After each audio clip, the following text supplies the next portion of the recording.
அனைவருக்கும் வணக்கம். கன்னிராசிக்காரர்களுக்கு உலகின் எந்த மூலையில் இருந்தாலும் இந்த வழிபாட்டை மேற்கொள்வதன் மூலம் ஏன் எதற்கு என்று தெரியாமல் பல்வேறு வகையான கஷ்டத்தின் பிடியில் சிக்கி தவிக்கக்கூடிய கன்னிராசிக்காரர்களுக்கு அந்த கஷ்டங்கள் அனைத்தும் தகர்த்தெறியப்படுவதோடு நல்ல வளர்ச்சியும் முன்னேற்றமும் நிறைவாக சந்திக்கக்கூடிய வகையில் அற்புதமான வாய்ப்புகளும் சந்தர்ப்பங்களும் உறுதியாகவே உங்களை தேடி வருவதற்கான முதன்மையான அதிர்ஷ்ட யோகம் இந்த தருணத்தில் நிறைவாக கிடைக்கிறது. மிக பெரிய அளவிலான காரிய தடை, சிக்கல், சிரமம் என்று இருக்கக்கூடிய அத்தனை காரியங்களிலும் சிரமத்தை விலக்கி முன்னேற்றத்தையும் வளர்ச்சியையும் நிறைவாக சந்திக்கக்கூடிய வகையில் மிகவும் அற்புதமான வாய்ப்புகள் இந்த முன்னோர் வழிபாடு, தென்புலத்தார் வழிபாடு என்று சொல்லக்கூடிய அமாவாசை விரத வழிபாட்டை மேற்கொள்வதால் உறுதியாகவே கன்னிராசிக்காரர்களுக்கு மிக சிறப்பான வாய்ப்புகளும் சந்தர்ப்பங்களும் நிச்சயம் உங்களை தேடி வரும்.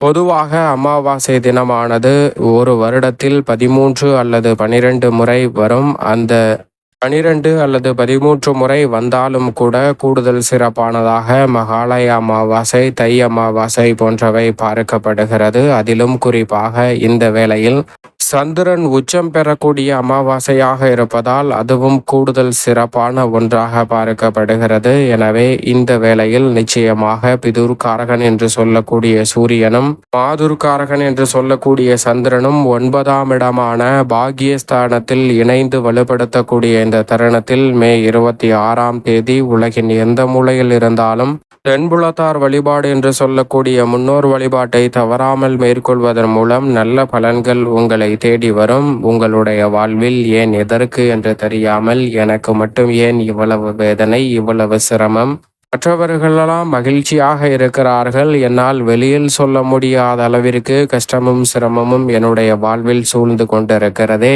இவற்றிற்கு என்னதான் தீர்வு என்று தினம் தினம் புலம்பிக் கொண்டிருக்கும் கன்னிராசிக்காரர்களுக்கு அவற்றிற்கு உறுதியாக பல்வேறு வகையான தோஷங்கள் காரணமாக இருக்கலாம். அதில் மிக முக்கியமான தோஷமாக இந்த பித்ரு தோஷம், பித்ரு கர்மா என்று சொல்லக்கூடிய இந்த தோஷத்தின் காரணமாகவும் சில நிகழ்வுகளை சந்திப்பதற்கான சூழல் உள்ளது. குறிப்பாக வீட்டில் முன்னோரின் நடமாட்டத்தின் காரணமாக பல்வேறு வகையான சிரமங்களை சந்திப்பதோடு மட்டுமல்லாது அவர்களின் ஆசீர்வாதம் கிடைக்காமல் இருப்பதால் ஏன் எதற்கு என்று தெரியாமல் பல தடைகளை அதிகமாக சந்திப்பதற்கான சூழலும் உள்ளது. எனவே இந்த முன்னோர் வழிபாட்டை, பித்ரு கர்மாவை நீக்கக்கூடிய வழிபாட்டை மேற்கொள்வதால் பல சிரமம் விலகி தங்களுடைய வாழ்வில் உறுதியாகவே நல்ல மாற்றம் கன்னிராசிக்காரர்களை தேடி வரும். இந்த தருணத்தில் மற்ற கிரகநிலைகளின் அமைப்பு எப்படி இருக்கிறது என்றால், ராசியின் அதிபதியும் ராசியின் உச்ச அதிபதியுமான வித்யாகாரகரான புதன், சூரியன் மற்றும் சந்திரன் 9இல் இருக்கும் போது அவர்களுடன் இணைந்து 9ஆம் இடத்தை வலுப்படுத்துவது கூடுதல் சிறப்பான ஒன்றாக உறுதியாகவே பார்க்கப்படுகிறது.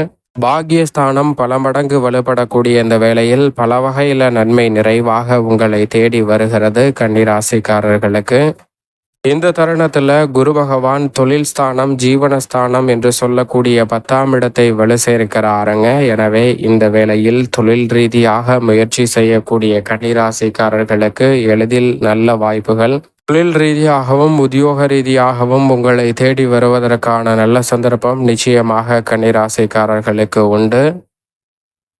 யோகஸ்தானமாகிய 6ஆம் இடத்தில் மிகவும் வலுவாக ஆட்சி பலம் பெற்று வலம் வருகிறாருங்க சனி. அவருடன் இணைந்து ராகுவும் யோகஸ்தானத்தை வலுப்படுத்துவது இதுவரை இல்லாத அளவிற்கு பல்வேறு வகையான புதிய வாய்ப்புகள் உங்களுடைய சிறு முயற்சியிலே நிறைவாக தேடி வரும். எனவே இந்த தருணத்தை தவற விட்டுவிடாமல் சரியாக பயன்படுத்திக் கொள்ளுங்கள். ஏனென்றால் ஏற்கனவே திருக்கணிதத்தின்படி சப்தமத்தில் நுழைந்து விட்டாருங்க சனி. எனவே இந்த தருணத்தை தவறவிடாமல் பயன்படுத்தி கொண்டால் நிச்சயமாக பல நெருக்கடிகள் விலகக்கூடிய நல்ல வாய்ப்பும் சந்தர்ப்பமும் உங்களை தேடி வரும். ஜென்மத்தை விட்டு விலகி விரயத்தை வலுப்படுத்துவதால் பல்வேறு வகையான விரய செலவுகளும் அலைச்சல்களும் இருந்தாலும் சுப விரயங்களாக மாறுவதற்கான சந்தர்ப்பம் உறுதியாகவே மோட்சக்காரகரான கேதுவின் அமைப்பால் கன்னிராசிக்காரர்களுக்கு இந்த வேளையில் நிறைவாக கிடைக்கிறது. சரியாக பயன்படுத்திக் கொள்ளுங்கள். லாபஸ்தானமாகிய 11ஆம் இடத்தை மங்களகாரகன் பூமிக்காரகன் என்று அழைக்கக்கூடிய செவ்வாய் வலு சேர்க்கிறாருங்க.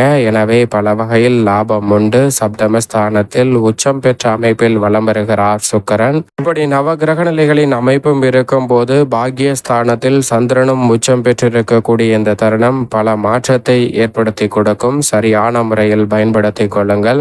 குறிப்பாக தென்புலத்தார் வழிபாடு என்று சொல்லக்கூடிய இந்த முன்னோர் வழிபாட்டை மேற்கொள்வதன் மூலம் பல சிரமங்கள் விலகுவதோடு திடீரென பல நல்ல அதிர்ஷ்ட யோக வாய்ப்புகள் உங்களுடைய வாழ்வில் நிச்சயமாக கிடைக்கும்.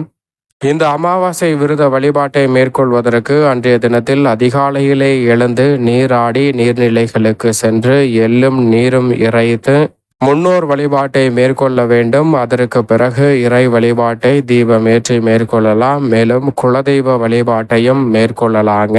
முன்னோர் வழிபாட்டிற்கு பிறகுதான் இறை வழிபாடு என்று சொல்லப்பட்டதிலிருந்து முன்னோர் வழிபாட்டிற்கான முக்கியத்துவத்தை நாம் புரிந்து கொள்ள முடியும். எனவே தவறவிடாமல் இந்த முன்னோர் வழிபாட்டை மேற்கொள்வதால் முன்னோரின் ஆசீர்வாதம் கிடைக்கும். மிகப்பெரிய அளவில் தங்களுடைய வாழ்வில் ஏற்படக்கூடிய தடைகள் நிச்சயமாக விலகும். அன்றைய தினத்தில் மதியம் தலைவாழை இலை போட்டு உணவு படைக்க வேண்டும். அப்படி படைப்பதன் மூலம் பித்ரு தேவதையின் ஆசீர்வாதம் நிறைவாக கிடைக்கும். முன்னோர்களின் ஆசீர்வாதமும் மகிழ்ச்சியும் தங்களுடைய வாழ்வில் குடும்பத்தில் நிகழ இருக்கக்கூடிய பல சுப நிகழ்வுகளை மிக சிறப்பாக மாற்றி கொடுக்கும். வேலை இல்லாதவர்களுக்கு நல்ல வேலை கிடைக்கும். குடும்பத்தில் ஒற்றுமையும் மகிழ்ச்சியும் இரட்டிப்பாகும். தம்பதிகளுக்கிடையே இருக்கக்கூடிய கருத்து வேறுபாடு நீங்கி ஒற்றுமை பிறக்குங்க. பித்ரு தேவதையின் ஆசீர்வும் அருளும் அபரிவிதமாக கிடைப்பதால் இந்த அமாவாசை தினத்தை தவறவிடாமல் வழிபாட்டை மேற்கொள்ளுங்கள். அன்றைய தினத்தில் காகத்திற்கு உணவளிப்பதும் நல்லது. காகத்திற்கு உணவளித்ததற்கு பிறகு உணவு உண்ணலாம். அதற்கு முன்னதாக அன்னதானம் கொடுப்பதும் தங்களுடைய வாழ்வில் மிக சிறப்பான வாய்ப்பை நிச்சயமாக உருவாக்கி கொடுக்கும் என்பதில் சந்தேகமே இல்லை. என்னால் முன்னோர் வழிபாட்டை மேற்கொள்ள முடியவில்லை, ஆனால் இந்த வேளையில் அன்னதானம் கொடுக்கிறேன் என்று சொன்னால் நிச்சயமாக தானங்களிலே சிறந்த தானமாக அன்னதானம் பார்க்கப்படுகிறது. எனவே மகத்தான புண்ணியம் உங்களை தேடி வரும். ஆனால் பித்ருதோஷம் முற்றிலும் நீங்குகிறதா என்றால் நிச்சயம் கேள்விக்குறிதான். எனவே முன்னோர் வழிபாட்டுடன் சேர்த்து அன்னதானம் கொடுப்பது மிக சிறந்த யோக பலனை நிச்சயமாக கொடுக்கும். கன்னிராசிக்காரர்களுக்கு யார் இந்த வழிபாட்டை மேற்கொள்ளலாம் என்றால் தாய் தந்தை இல்லாத நபர்கள் இந்த வழிபாட்டை மேற்கொள்ளலாம். சகோதரர் இருக்கும் பட்சத்தில் பெண்கள் மேற்கொள்ளக்கூடாது. கணவர் இருக்கும் பட்சத்திலும் பெண்கள் மேற்கொள்வதை தவிர்க்க வேண்டும். முழுமையாக அன்றைய தினத்தில் விரதத்தை கடைபிடித்து தங்களால் இயன்ற உதவிகளை மற்றவர்களுக்கு தானமாக செய்வதன் மூலம் மிக பெரிய அளவிலான மகத்தான புண்ணியம் கிடைப்பதோடு உங்களுடைய வாழ்வில் ஏற்பட்டு வந்த சங்கடங்கள் சிரமங்கள் அனைத்துமே நீங்கி மிக சிறப்பான மகிழ்ச்சியும் முன்னேற்ற வாய்ப்பும் அபரிவிதமாக உங்களை தேடி வரும் என்பதில் சந்தேகமே இல்லை. உலகின் எந்த மூலையில் இருந்தாலும் தவறவிடாமல் முன்னோர் வழிபாட்டை மேற்கொள்வதால் நிச்சயமாக ஏன் எதற்கு என்று தெரியாத பல சிரமங்கள் விலகி திடீர் அதிர்ஷ்ட யோக வாய்ப்புகள் உறுதியாகவே கன்னிராசிக்காரர்களை தேடி வரும் என்பதில் சந்தேகமே இல்லை.